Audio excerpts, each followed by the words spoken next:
Hello, I'm Nick from Kaiser Chiefs, and this is Backstage Top of the Pops. Okay, welcome. Is that right? Yeah, fine, yeah. Backstage Top of the Pops? Yeah. There's no... Right. That's where you are, aren't you? Yep. Yeah, okay.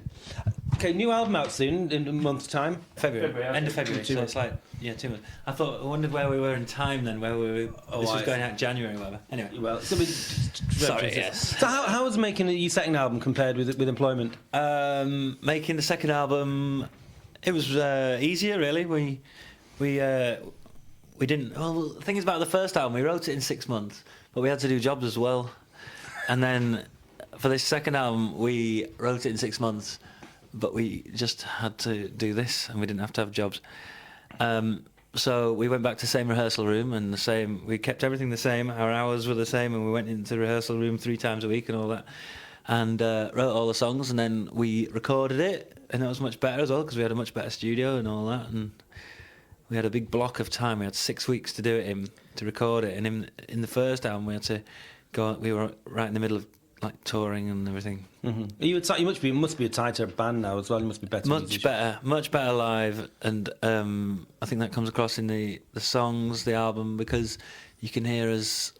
We've been on the road for 2 years, and so we've got better playing, and we've got better instruments as well, which makes a big difference. How about your songwriting? How's that developed? Songwriting, well, it's the same. Well, I don't know. I mean, I don't know whether... I mean, I'm sure it has developed. I haven't really thought about it. I don't like thinking too much about songwriting, because if you start thinking about it, then you might lose it, because songs just come out of nowhere. And any time I've tried to purposely write something, it doesn't work. It's only a spark of inspiration comes. So it's the same. Okay, so what inspired the songs on the album?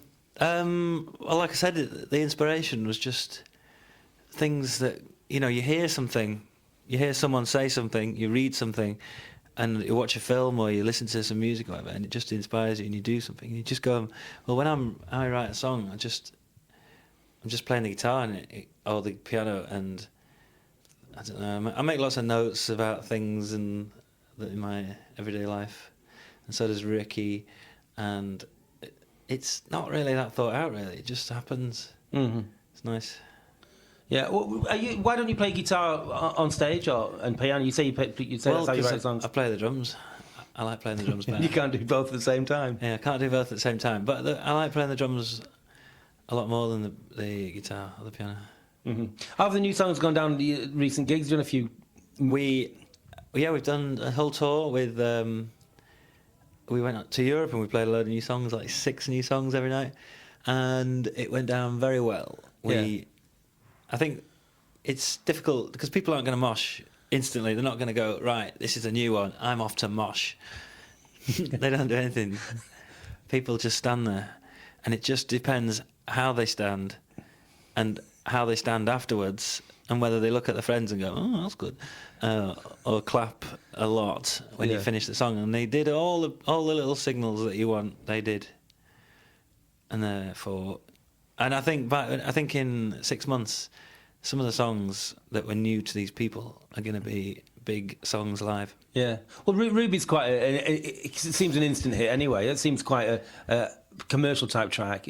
Yeah. Got your great backing vocals on it as well. Yeah. Your high pitched. That was the last one we wrote, and I'm glad because it finished the album off. We'd been rehearsing for like months and that.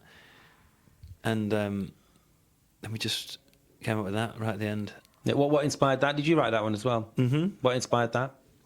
Well, I wrote the initial bit, and then Ricky wrote the verses, the words in the verses. And then what happened, what inspired that? I was driving to my mum and dad's house, and I had listening to this album that Whitey had lent me. It was Paul McCartney Ram, R-A-M. Well, I heard it once. Yeah.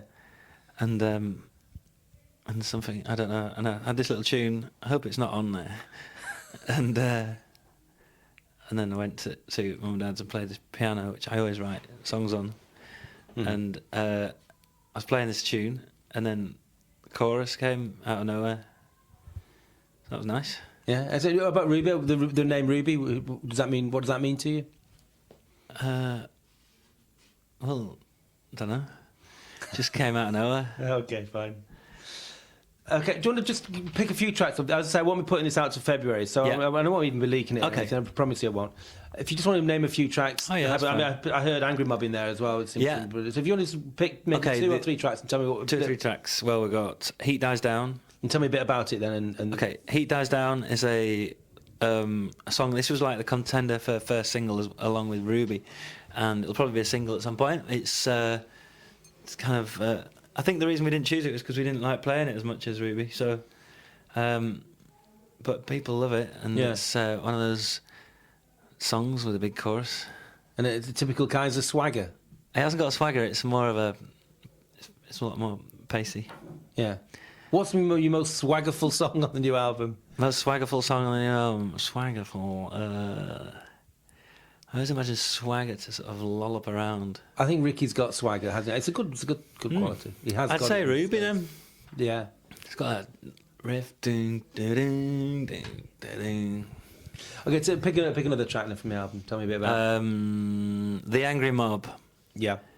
This one is it's in 2 parts, and it's interesting because halfway through we sort of go into a different song. It's the same pace and everything, and it's a chant, and it says "We are the Angry Mob," and we're not the Angry Mob. We are singing "We are the Angry Mob," and explain that. it's about we're singing it. It's about like a lot of things kind of annoy us, and we write songs about it. Or at least they appear in our songs. What annoyed you with Angry Mob? Well, it was about the papers and how, first of all, it's not about that, but when the papers get a lot of stuff wrong about us, which you read, and that's not in the song really, but the papers they sort of have this persuasion over Britain. They can put a headline in the paper, and suddenly there's a panic across Britain, and the angry mobs appear. I see. Yeah. And that's who the Angry Mob is. Okay. Going back to your old stuff, this year, Predictor Right was voted 3rd best student anthem of all time. Did you know that by the NME? Yeah, I've seen that, yes. How did that make you feel? Not really. You're not bothered? Why? Because I think... You want to be first? No. I just don't know what that is. The whole, you've been voted student anthem. I don't know who's voted, what it is. I don't know. It doesn't really mean anything. That. Well, it probably means. I like it to be out there and be well known and popular and everything, but I just don't really trust polls such as those. I don't know who they've asked. Yeah, but I think it means that at the end of a typical student night, when they're all have had a few to drink and things, that when they put that on the dance floor, then it just fills up when everyone's shouting. And yeah, there's nothing wrong with that, and it's good. I like that. But you're not particularly proud of that anyway. No, not mega proud. Okay. Do you want to pick another track from the album? Just talk me through it as well, if you don't mind. Why not? What else can we sing? I'd like to... There's one called Love's Not a Competition, brackets, but I'm winning. Have you got that? Yeah. Love's Not a Competition, brackets, but I'm winning. And it's a bit of a departure. I mean, the lyric is kind of... Or the lyrics are kind of... Morrissey inspired, let's say. Yeah. And but the song came alive in the studio. You see, we had this rehearsal room version, which was a whole band starting 1, 2, 3, 4, go for it, and then we didn't really like it. So in the studio, we started playing it differently. We had it with acoustics, and then built it up, and it sounded a lot more powerful by doing that. Mm-hmm. What's that feeling like when you're kind of listening back to your stuff that you've done down? You maybe unsure at first, and then you get it, and it seems to have worked. Do you mean in the studio? Yeah, in the studio. In the studio. Well, we do all our rehearsing, and we do all our scrapping of songs and scrapping of ideas and everything in the 6 months before in the rehearsal room. So we just go into the studio and put it down. Apart from that one song, and so. We normally just do it, just go in and do it. And so when we hear it, it just sounds like we've been playing it. Yeah. And that's kind of how I'd like it to stay, for now anyway. Yeah. Okay, what festivals have you got lined up for 2007? I don't know. You've not got the big one? We've got some big ones. I know we've got 2 booked, and I'm not allowed to say. Aren't you? You'll be doing Glastonbury, you're bound to be. I'm not allowed to say. Okay. I can't because it's impossible. You're not allowed to say anything about these things. Okay, and what's the album title again? I'm not telling you. Yeah, It's exciting. It's just the reason you kind of like to give a bit of... you tend to not like to give everything away because, especially nowadays, you get... your website's full of everything. There's Wikipedia out there which has got everything on there, but it's all wrong. Yeah. And, everything's out there. I mean, all our new songs are on YouTube, or versions of them, live versions of the new songs are on YouTube, and you just want to hold something back so that no one's got it. Yeah, you quite. I don't mind; it's fine, but What's the weirdest things you had to get used to since becoming famous?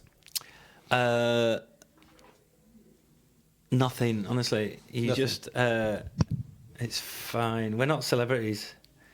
We're just we tend to go about our business in exactly the same way we used to do. Yeah, I noticed that when you were watching Leona, you seemed to. Oh yeah, it was great.